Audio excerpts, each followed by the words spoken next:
The date is May 22nd, 2019. It's approximately 1 p.m. and we're at the home of John and Joan Strickler in Manhattan, Kansas. I'm Rex Buchanan, former director of the Kansas Geological Survey, and today I'll interview John Strickler, who served the state for many years in a variety of roles. John is Professor Emeritus of the Kansas Forest Service at Kansas State University. During John's 35-year career with the Forest Service, he served as Associate State Forester and as Acting State Forester. From 1987 to 1989, John served as Governor Mike Hayden's Special Assistant for Environment and Natural Resources. During his time with Hayden, John served as a liaison to the Legislature, working to obtain the initial funding for the Kansas Water Plan. John provided leadership addressing Kansas water issues, with an emphasis on the important role of riparian forests and wetlands in protecting water quality.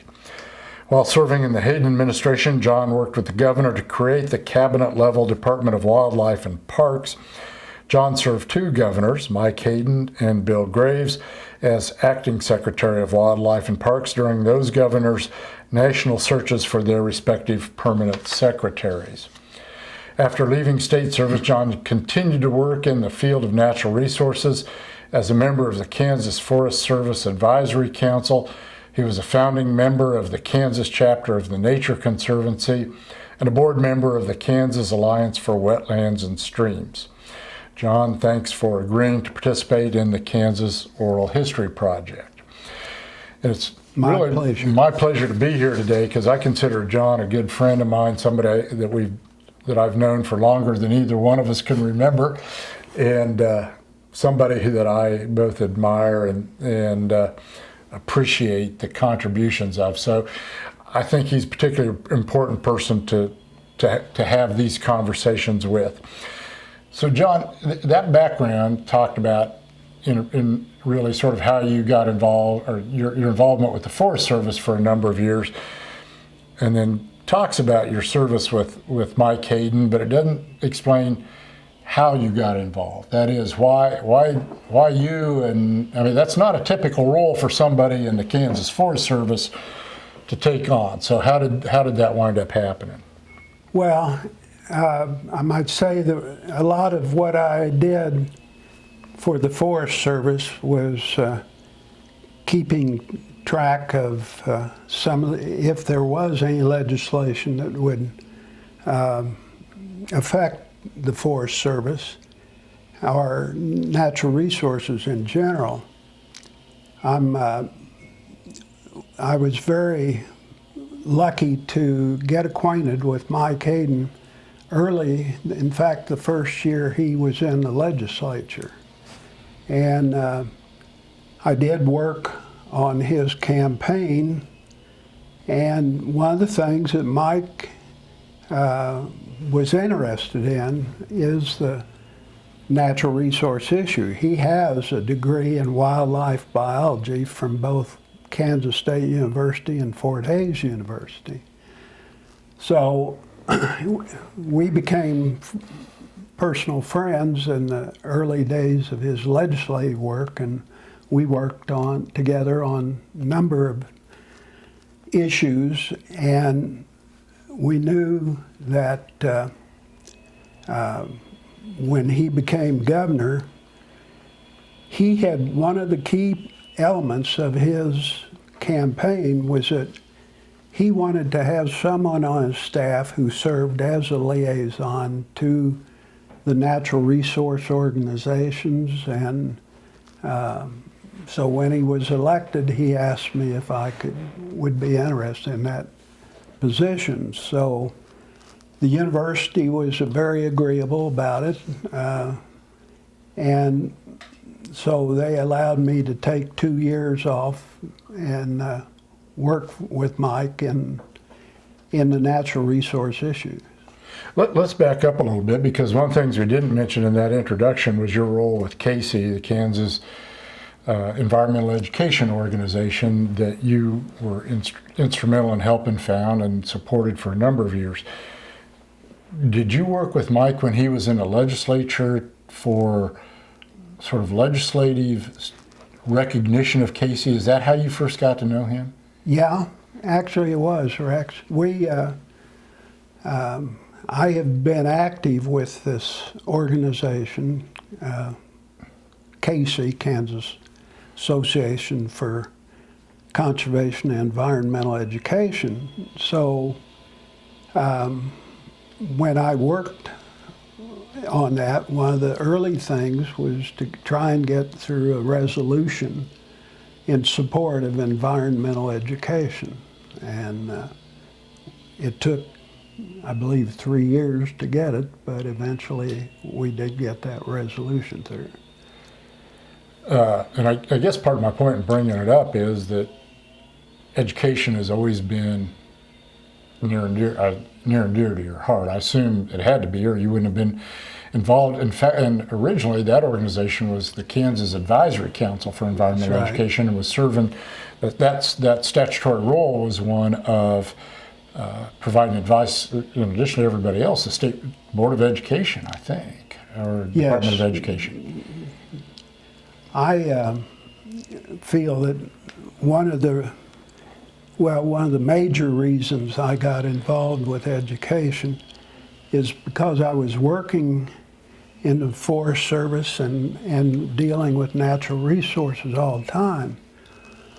And I became convinced, with all the problems we had and the lack of attention that natural resources and environmental issues were getting, that education really is the key. And for that reason, I did spend a significant part of my efforts while I worked with the Forest Service in education. And probably, you know, I've heard Mike talk about the fact that he felt like he could have more of an impact on the direction of environmental issues in politics than he could have if he'd become a run-of-the-mill biologist. I assume you must have a little bit of the same kind of feeling too, or you wouldn't have been willing to engage in the political process to the extent that you did. Well, that's right. And Mike always told the story that when he served in Vietnam, went back and worked on his master's degree, and he frequently would tell at speeches he was giving that when he got back from Vietnam and was in school, he went around visiting with friends of his that he knew in the wildlife area. And he said the story was almost always the same. I really liked my work, but nobody pays any attention to it. And so I decided that if I was going to have an impact, I would do it as a legislator. And that was an important part of his interest. So. And let me ask you one more question about that, and then we'll talk about the actual work that you did for him. But you said that you helped with his campaign. I assume it was the gubernatorial campaign, not a House campaign. Well, that's a little bit unusual for somebody in the sciences or natural resources. Getting involved with a political campaign doesn't come naturally for most people in that side of the world. Well, it wouldn't be for me, except Mike's story about why he became involved. That was a rare instance that a wildlife or natural resource professional got involved in politics, and with the success that he had. So, in other words, you might not have taken the same career trajectory for just anybody. That when he came along, that sort of resonated with you. I think it was very rare. I found when I worked those 2 years at how few governors really had any of that interest. Yep. So okay, so let's talk about then these 2 years, and this is, what 2 years are we talking about here? 1987 to 1989. Okay.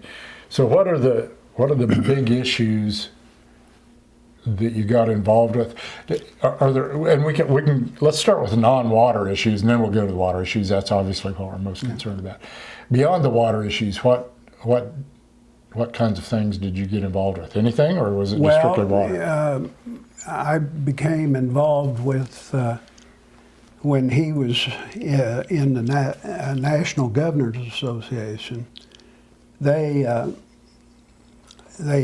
had meetings frequently by the governor's staff.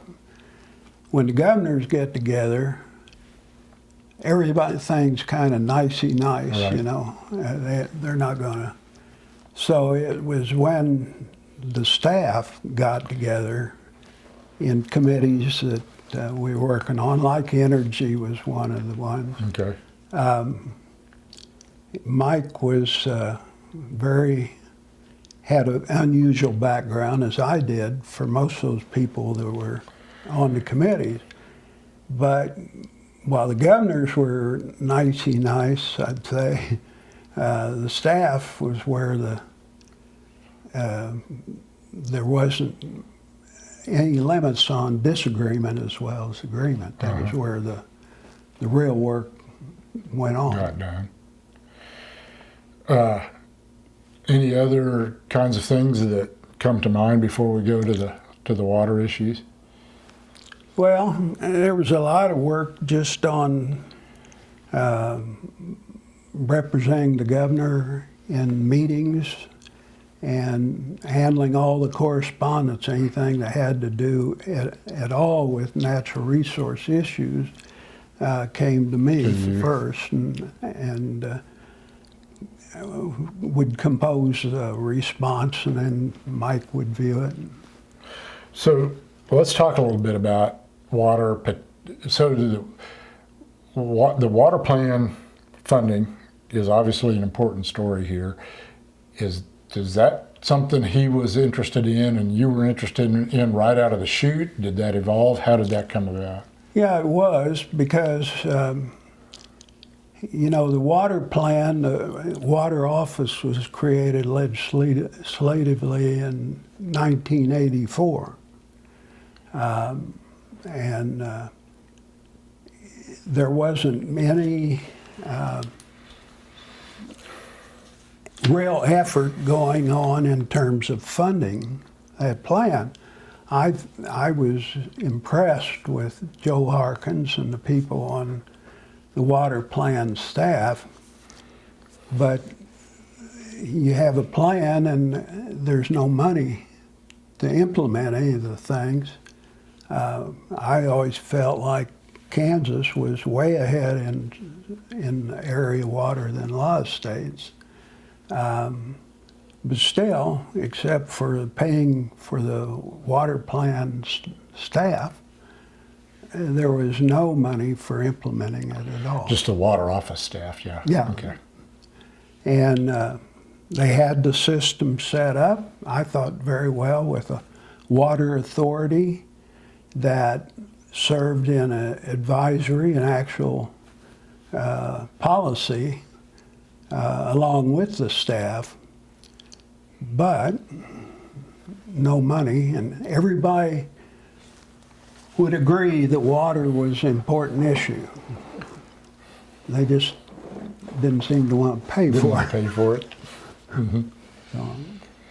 So where did the funding plan proposal come from? Did that come from Hayden? Did it come from you? Did it come from staff, Well, it legislators? Came from a lot of people. There was a legislator chairing the committee on natural resources named Dennis Spaniel. And Dennis was really interested in the water issue, and that was a natural thing for his committee. So there had been talk in the previous 2 years that we needed to bite the bullet and fund the water plan And Mike was very strong in that commitment that he wanted to see it. So there were a lot of different groups that supported it. They all agreed on the importance of the water plan and the water office. The only problem was they didn't agree on where the money was going to come from. You had two main viewpoints. The legislators that were strong on oil and gas and those issues, they said, well, yeah, we need a water plan, but it ought to all come out of state general fund, because they didn't want fees on them.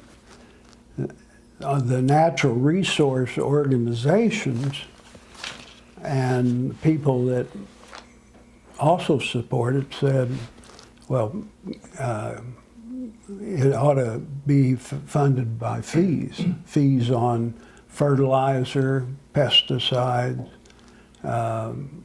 various organization or resources like the water, rural water districts and all. So you had this big coalition that agreed on the result that we wanted, but they just were differed on who was going to pay Where for the it. money would come from. And was there money from partly that water plan funding from fees on municipality water as well? Yes. I mean, not just rural water There district. was fees on industrial water, municipal water, and I think it was businesses or corporations on their use of water. Okay. So once that proposal was out there, how did that process work? Well, in 1988 and even in 1987, there was some real serious discussion saying, we've got to do this. And the Farm Bureau was a very influential organization. And originally, they were in the category of, we want the state general fund to pay for it. The lobbyists, which there were a few back then, working for natural resource organizations, I had that same attitude. It ought to come out of state general fund, but also there should be fees on some of these areas to help support it. So in '88, nothing much happened, but there was quite a bit of discussion in the Natural Resources Committee of the House. Once the Mike Hayden strongly wanted this done, so he assigned to me to do everything we could and he could to create a funding source. I remember in the period before 1989, the governor and I talked about it and set up a meeting in his office with every organization that had much clout, both like the Sierra Club and those organizations, but also Farm Bureau, oil and gas business. And they set up this meeting that the rule was, because everybody wanted to talk to the governor about this, but he'd be hearing the same story one after another. So he set up this meeting with all these organizations, and they had, I believe it was about 5 minutes or at worst 5 to 7 minutes, something like that. But everybody else had to sit and listen to what the argument was, why the fees or the general fund should be. And that was a very interesting meeting. I don't think very often those competing organizations really ever sat down and talked to some people that were on the other side of the fence. So at least after that meeting, we knew where everybody stood. So was the decision to go on the fee side, was that a consensus that evolved over time, or?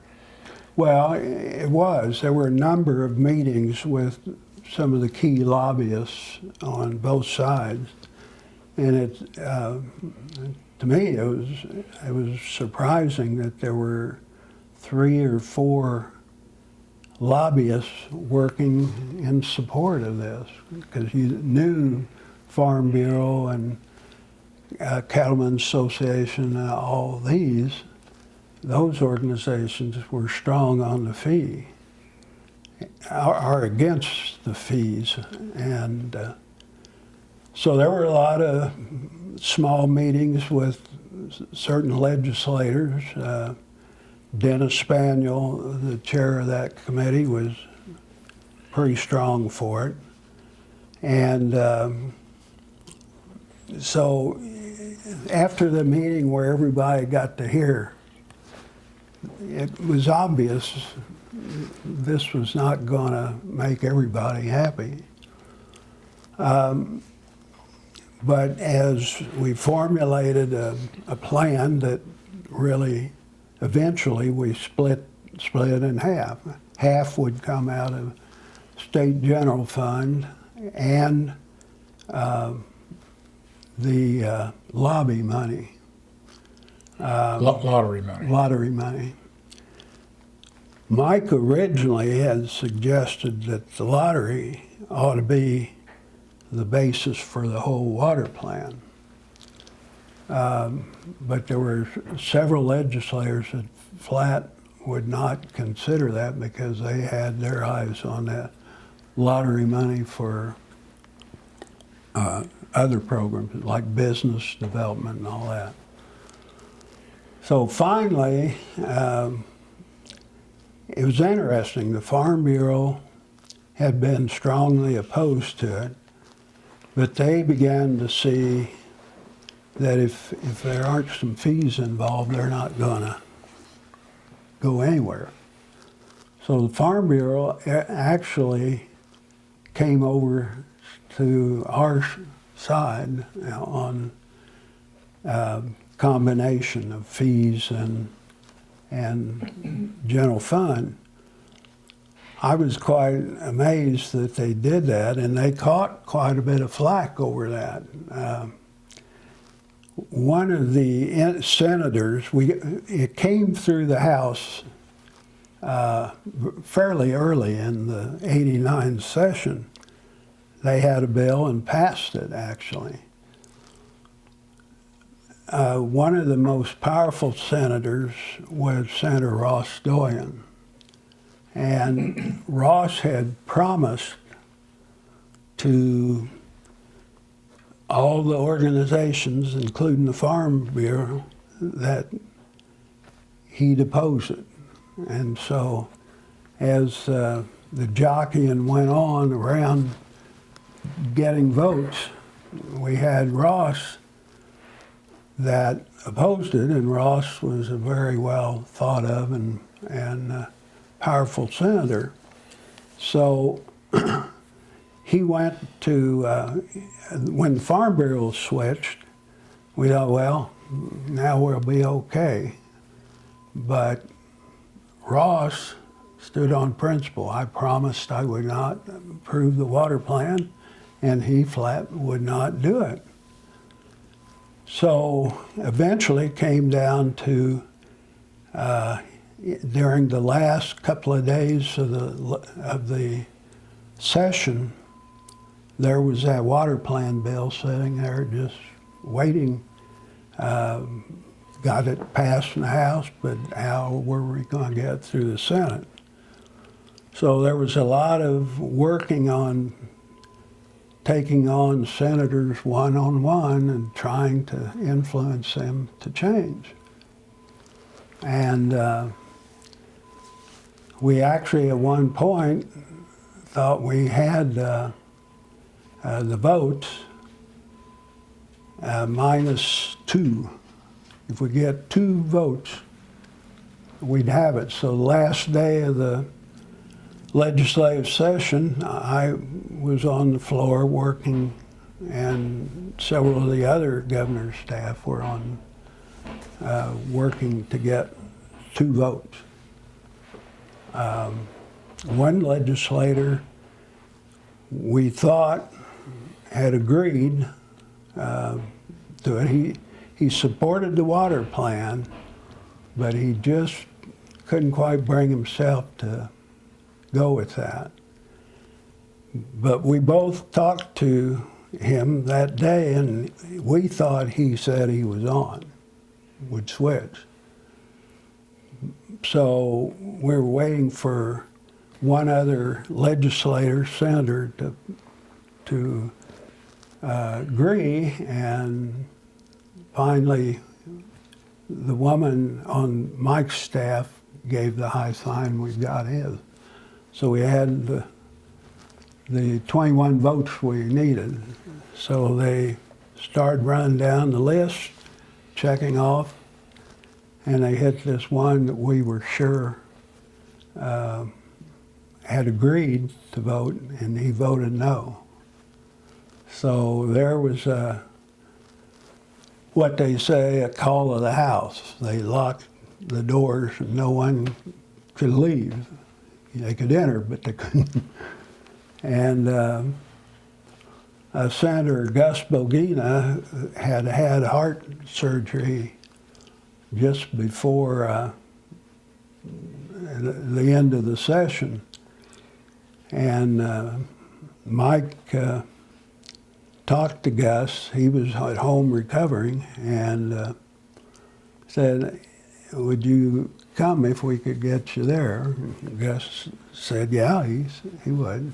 So Highway Patrol picked Gus up and brought him in to the Capitol, and Gus walked in to the Senate and voted aye right then and there, so we had it. And that was the last action of the legislature. I think it wasn't an hour after that both houses adjourned. So when you had these conversations with legislators, what was your leverage? What could you say to try to get them to vote for this bill? Well, we talked to them about the importance of water, and this is a real moment in the history of Kansas if they would fund the water plan. Everyone agrees that we needed it. Just a question of who was going to pay for it. And the compromise that came out was following that split model. I haven't always agreed with the Farm Bureau and everything they take on, but I will give them credit because I knew they were under a lot of pressure when they switched. And the president of the Farm Bureau was in Washington, D.C. on an issue, and Mike, we set up where Mike could call him and talk to him, and we still didn't know exactly what they were going to do. And first thing in the morning, the lobbyist with the Farm Bureau, I got up early and met with him, and because I didn't know whether they were going to go with us or not, because they were getting a lot of pressure from the agricultural arena to not do it on fees. But the Farm Bureau decided, we thought they might change, but they didn't. And once they supported it, then we all felt pretty good that it was doable. We just had to swing some votes. A couple more things about that. It sounds like, or it seems pretty apparent that that funding would not have survived without the direct intercession of the governor. Oh, absolutely. If the governor hadn't cared about it so deeply, nothing would have happened. That was one of Mike's highest priorities, and I think that's right. It was what we ended up with was an $8 million makeup of general fund money and $4 million of state general fund, $6 million of the was state general fund and $2 million was the lottery money. The other half, about $8 million, would be funded out of all the broad base of fees.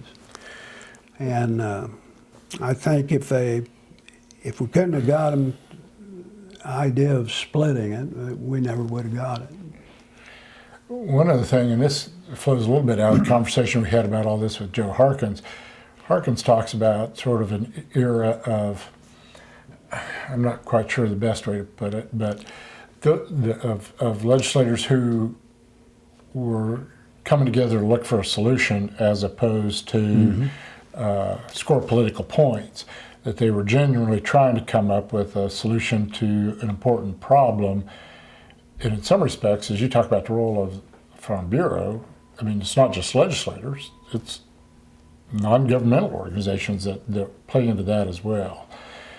Is that, I assume you'd agree with Joe's take on that? Oh, right, I would. If the governor had not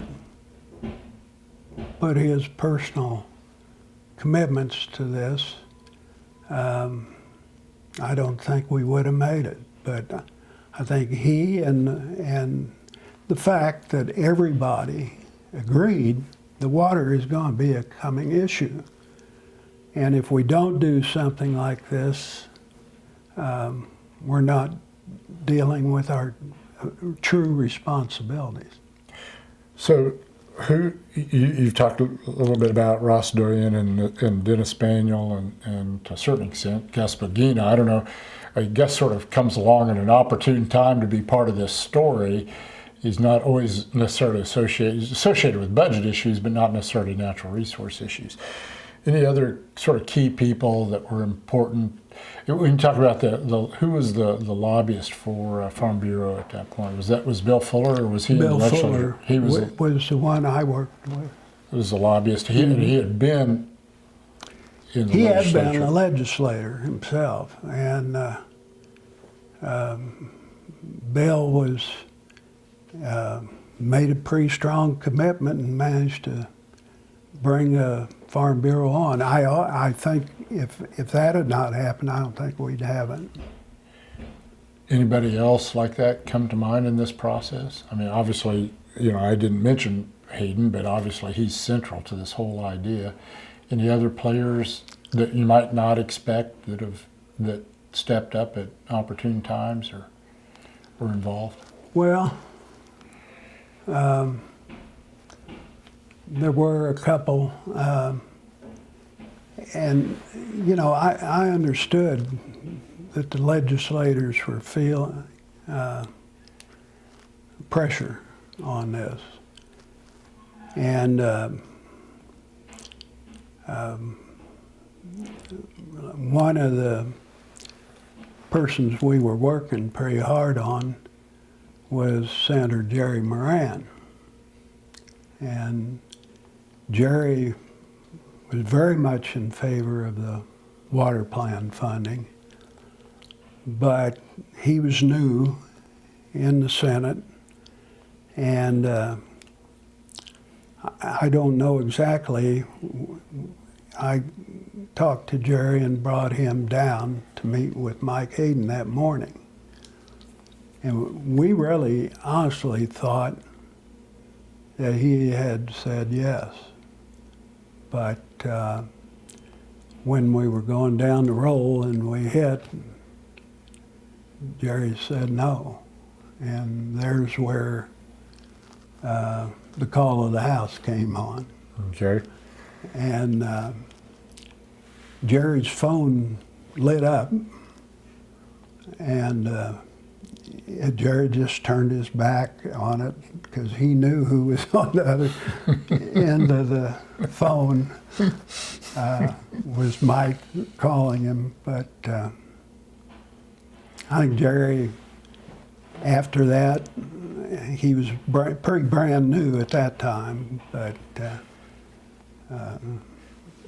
probably may have regretted that vote himself. What about, my guess is also that that funding wouldn't have gotten approved if there wasn't some faith within the legislature about the capabilities of the Water Office and the Water Authority. Is that Joe Harkins obviously is in charge of the Water Office at this point. I don't know who the chair of Water Authority would have been at that point. Did they play much of a role in this process? Not that much, but certainly they contributed to it. But as you know, the way the Water Authority is formed up, it represents conflicting interests. So right. Part of the Water Authority wanted the fees, and part of the Water Authority wanted the state general fund.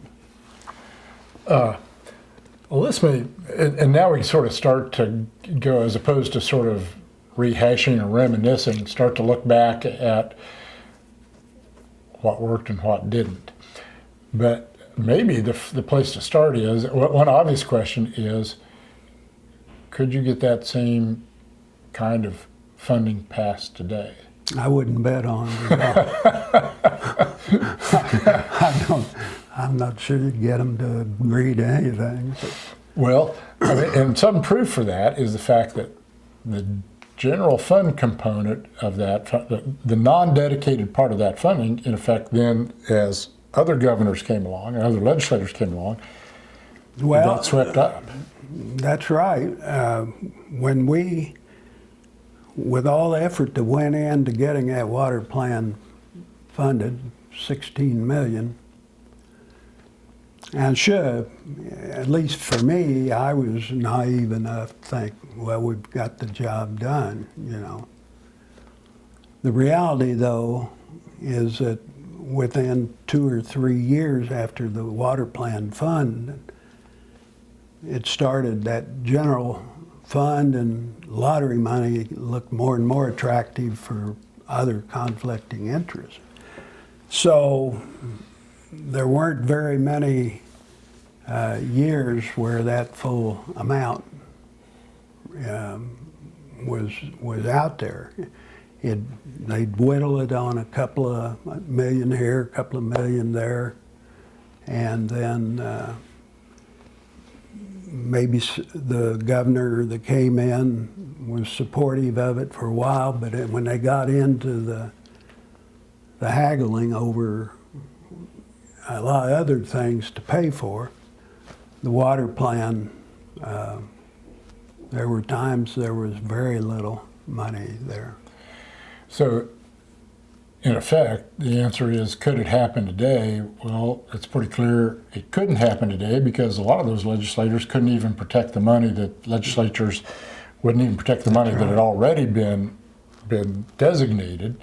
And in fact, if it wasn't dedicated funding, it was liable to be swept up and used by them. That's right, and the only way that anybody knows, at least as far as I do, how that can be protected is put into the Constitution. And there's been discussion about that, and I'm not even sure that you could get them to hold the line on that. So as you look back on that process, in retrospect, it would be easy to look back and say, all of that should have been dedicated funding from fees, because then it wouldn't have been out there as a tempting target for legislature. Well, I would say I understand that. But what you're saying is then it probably wouldn't have passed if it would have all been fees. No, I don't think so. And today, that's still an argument that's going on, you know, how the Farm Bureau is very adamant that they, and I understand that they made a commitment and then broke that commitment for the good of the water office. And they're very protective of those fees. They don't like the idea of paying all fees and not the contribution from the state is the way they look at it. And I can't argue with that too much. It's true. Well, I mean, to a certain extent, this sounds like one of those politics is the art of the possible, and what you all did in that process was what was possible. And if fees might have been a better way to go in terms of long-term sustainability, but probably wasn't going to happen if you'd have gone that way. Well, so far it isn't. Yeah. I had a number of legislators tell me that was, in their experience, the hardest thing they ever had to do was dealing with that in terms of the level of controversy and disagreement. Really? Yeah. Now, I doubt if that was Wasn't true anymore. That's interesting. But I always tell people, if you really want to get a fight started, talking about changes in Kansas water law is a good way to get it going. And I imagine, particularly if you're representing a district from out west, that's really true. So would you consider of that time you spent in that role in Hayden's administration, was that the signal accomplishment? Is that thing you're most proud of spending time on and getting done, would you say? I would say that. It was, I didn't know what that job would entail when I took it. I got a quick education, but there was a lot of things that we did where I personally was involved that were just pretty interesting. People would say, come up to me knowing that I worked with the university, and they say, how can you stand all this politics here? And my answer was that that's compared to sometimes university politics.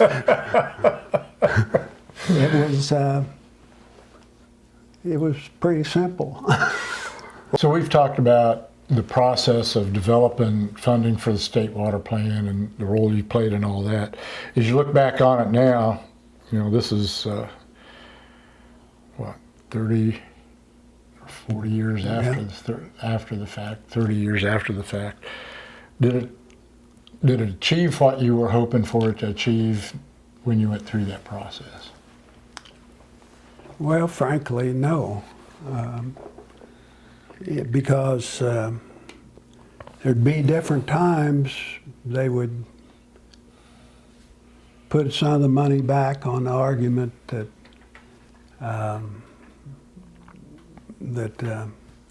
it was needed, and most people would agree. Water's something that everybody agrees is an important issue, but it isn't yet reached the high level that I think it's going to reach in terms of future issues with water. So why is that? Why, if everybody can agree that water's critical, obviously we all can't live without it, why does it fail to achieve that Well, sort for of one prominence? thing, a lot of people don't know what happened to that water plan fund. I mean, it's in the budget and everything, and they'd whittle. I know several times they took all the state general fund and Right. EDIF money, but you know, it's hard to keep an issue like that to the front, just continuous. I think a lot of people just thought, probably like I did, that, well, we got it, it'll be protected, and there is no way to do that. So is part of the issue here also that water is one of those things that people worry about when it's short, but Yeah. or when there's flooding, but in between times, The only thing that will influence them, the general public I'm talking about, is if they turn on the tap and nothing comes out. Other than that, as long as the water serves the city's inhabitants and farm people's habitat, they're going to, well, what are we worrying about? so what, given I guess we can approach this question more broadly. What are the big issues in terms of water that the state has failed to deal with, either as a consequence of that lack of funding or not, one way or another? Well, of course, the biggest single issue is the issue of irrigation. And irrigation creates a demand for water far in excess of any other uses. Yet, in our negotiations with that, at the time, there were two groups that were totally left out. One would be the irrigators. Left out from paying the fees is what you mean? Yeah. And the other would be the oil and gas industry. Those two sources managed to evade getting into the conversation. Like, so I still think when things are, or if they ever are resolved on this, it's going to be because the irrigators wake up to, hey, there is a real serious issue here. Well, and obviously we're here in Manhattan, home of the state's ag school. And you talk about the importance of Farm Bureau in getting that passed. How successfully has the agricultural community then dealt with water issues, would you say? I mean, if you'd identify irrigation water use, and primarily I assume we're talking about Ogallala or High Plains Aquifer use out west, have they come to grips with the issue? No, I don't think so, really. I mean, sure, individual irrigators have, but collectively, I don't think they have. I think they're not enough, anyway, to be a real changing factor in it. Well, let's talk about that a little bit in terms of something, and this is something I've heard you talk about before, which is people in Kansas say they don't like government. But you would always say, well, they must like government because look at all the different levels and entities within government that they have. That Kansas has almost more governmental entities than almost any other state. That is true. So one of the driving thoughts in particularly High Plains or aquifer usage has been the development of the groundwater management districts. Now those districts are in place prior to the time that you're in the governor's office, but they're in place. So talk about them a little bit in terms of how successfully they've dealt with this issue as one of those units of government. A few of them have And you have to realize that's not my area, so I forget, and you probably know the name of a group up in north central. The Sheridan 6, yeah. Lima.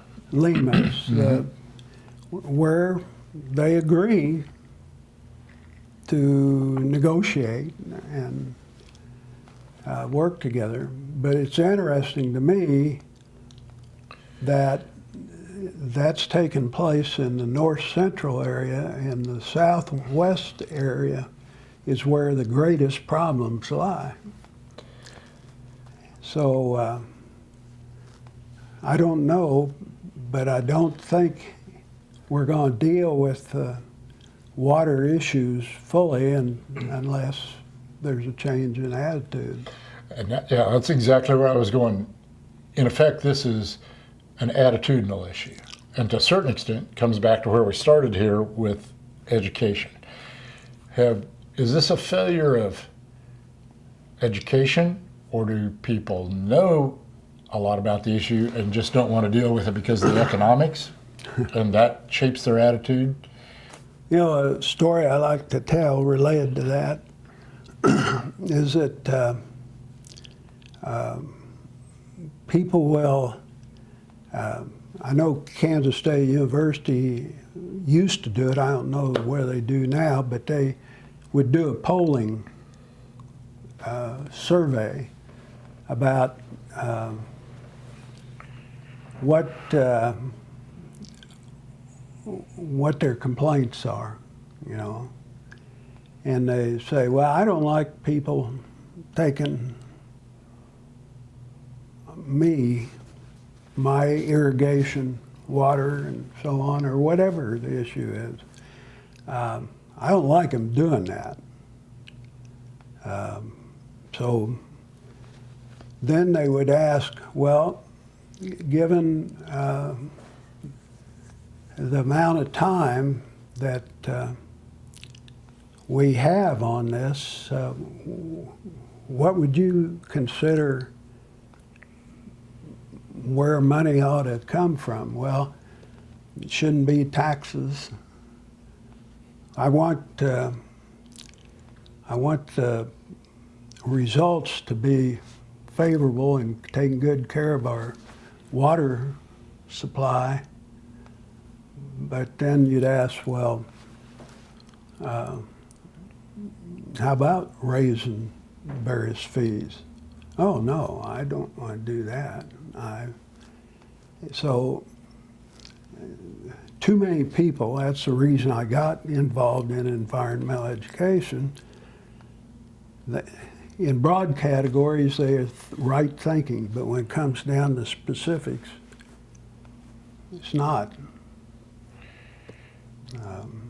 So Yeah, I don't want to sound totally pessimistic.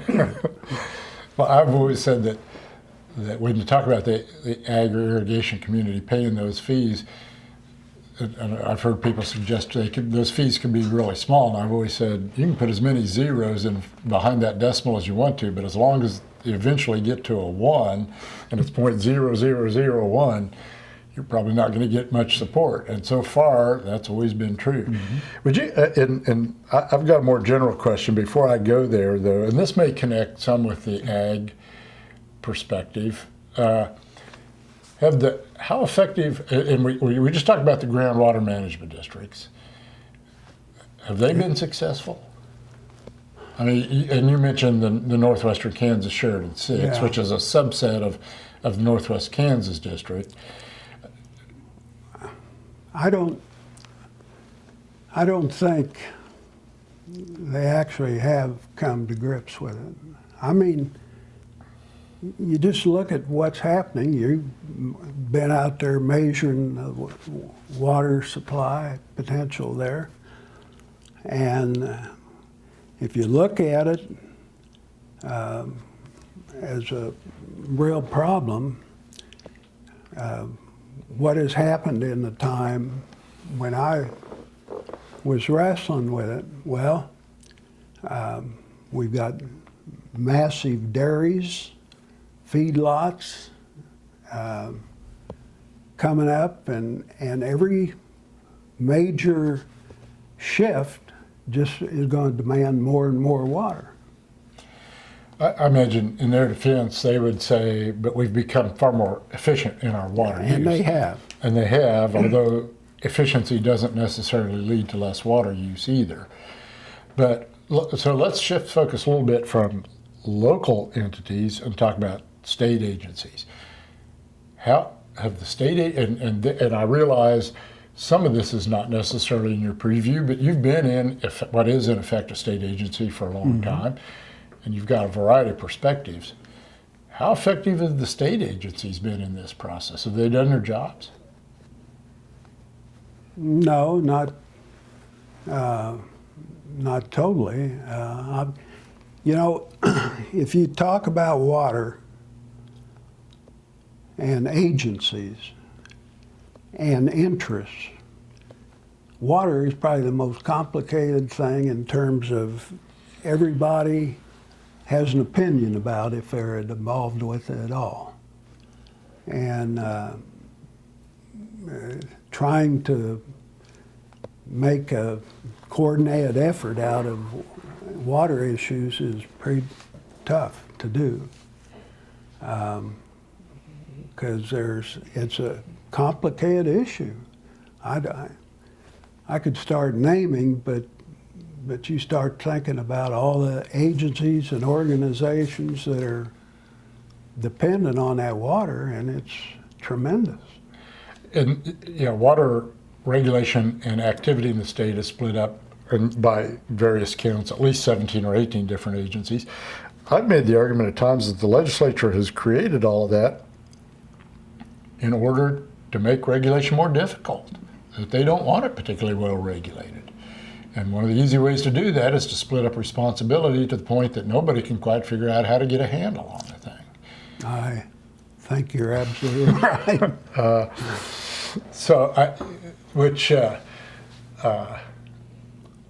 leaves us in sort of a funny spot in terms of so was there any conversation, and we talked with Joe Harkins a little bit about John Carlin issued an executive reorganization order that would have lumped all those water agencies into sort of a DNR.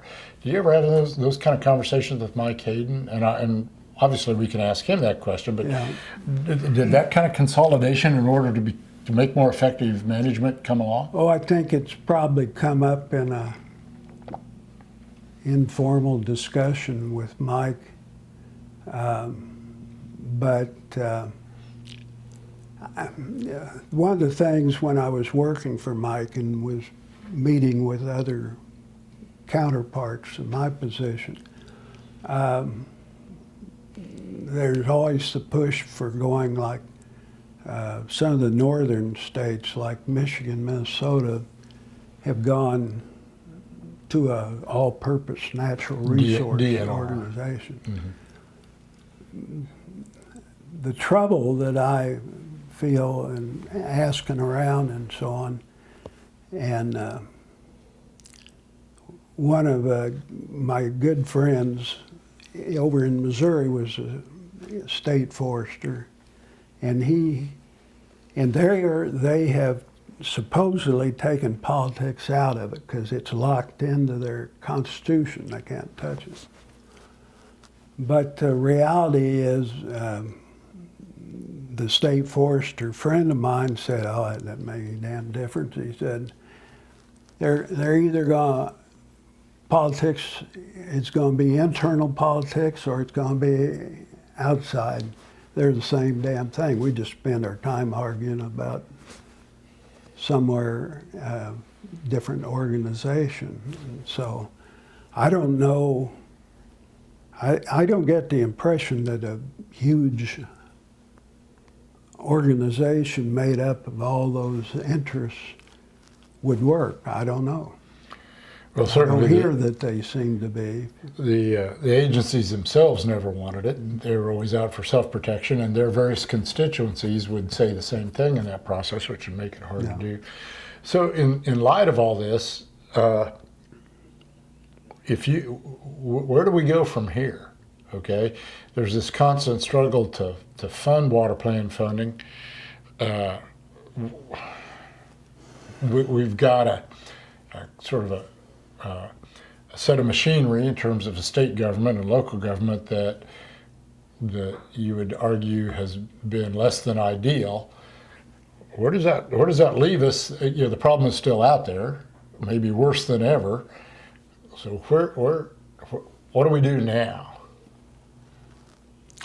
I don't know, Rex. I think things are, I'd say this, but I think some things may get worse before they get better. I think country's so divided right now, it's hard to think of how you're going to get consensus on anything. That's a kind of a cop-out. Well, but in some we in the conversation with Joe Harkins, Joe talked about sort of the arc of interest in water issues and how it starts in the 70s and peaks in the late 70s and the 80s. But then over time, some of the same, you don't have Mike Hayden in the governor's office, and you have folks for whom water is no longer the kind of issue it is, and the arc completes itself going down the other side. And it completes that arc at the same time you have that kind of political divisiveness that you're talking about. It's an even more difficult time trying, that makes it, both of those things make it difficult to get things done. I hate to say this, but I always have to say that environmental education, the goal of it should be that it's a great mechanism for teaching critical thinking. And I don't know whether our education system as it is now is teaching critical thinking like it ought to be, because when I was talking about that survey that K-State used to do, and probably somebody's doing now, say, well, what do you want? Lower taxes or no solving all the problems? Well, I want to solve problems, and I want my taxes low. And that's not critical thinking as far as I'm concerned. But I would say, and maybe to finish up on a little more positive note, that there certainly is that environmental education has a much more prominent role in the curriculum and in the public thinking of students today, certainly than it did when you started out in the early 70s or mid 70s. Yeah. That it's not at all unusual to hear kids concerned about climate change or recycling or all the kinds of issues, population growth that environmental community talks about. They're almost part of everyday language, and that didn't used to be true. They do talk about it, but I'd like to. Used to do workshops for teachers and all on the environment, natural resources. And one activity dealing with water that I'd like to do was asking them to work in teams and find out what people really know about water. Go knock on a door and ask somebody, where does your water come from? And all the time I was doing that, I never got a very positive response. I turned on the tap and there it is. And that's probably just true today as it was 30 or 40 years ago, that people don't have any better sense of that. I'd agree with that. Anything else that you'd like to touch on before we finish up? Oh, I can't think of it. Okay. Well, I do appreciate you talking about this. You were a pretty central figure for an awful lot of things that went on at a pretty critical time. And it's been good to have this conversation. So Been thank you fun. for doing it.